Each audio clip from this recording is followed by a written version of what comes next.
కనుక జాగ్రత్త పడాలి. ఒకవేళ చర్చి మానేసి ఇళ్ళ దగ్గర ఉన్నవాళ్ళు కనీసం కొద్దిపాటి బుద్ధున్నా లైవ్ పెట్టుకుంటారు. అంతే ఎందుకు అంత ఖాళీ లైవ్ చూసే ఖాళీ ఉంటే ఇక్కడికి వచ్చి ఉండేవారు. లైవ్ కూడా చూడరండి చాలామంది. లైవ్ కూడా చూడరు. ఎక్కువైపోయింది, వెక్కసం అయిపోయింది. మీకు ఒక సంగతి చెప్తా. రాత్రి 10 గంటలకి ఇప్పుడు పాపం నా లైవ్ ఎలా దొరికిందో ఒక అబ్బాయికి దొరికింది. ఎంతకాలం మట్టో చూస్తున్నాడు. ప్రతిరోజు నేను అతని పేరు చూస్తాను. ఎవరా ఈ అబ్బాయి నాకు అర్థం కాలేదు. ఎప్పుడు కూడా నేను అతన్ని కలుసుకుందామని ప్రయత్నం చేయలే.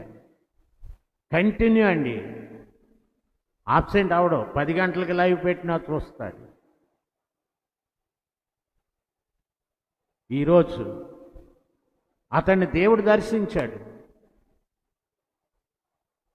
ఒక అన్యుడు దేవుడు దర్శించాడు. నాకు లైన్లోకి వచ్చాడు. అతని విషయం నాకు లైన్లోకి వచ్చింది.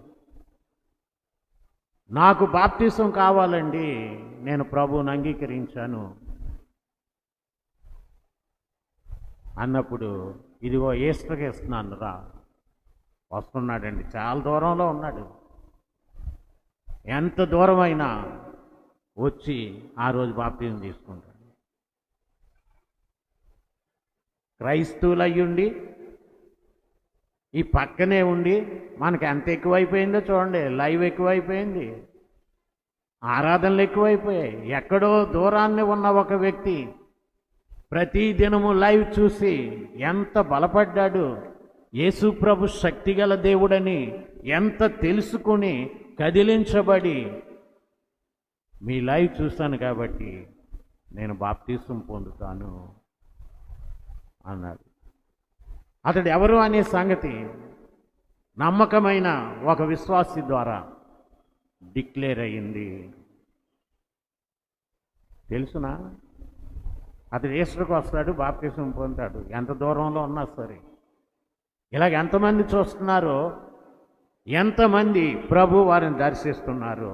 కానీ పక్కనే ఉన్న మనకి చీమ కుట్టినట్టు కూడా లేదండి. చీమ కుట్టినట్టు కూడా లేదు. ఎక్కువైపోయింది. దేవుని సన్నిధి ఎక్కువైపోయింది, వెక్కసమైపోయింది.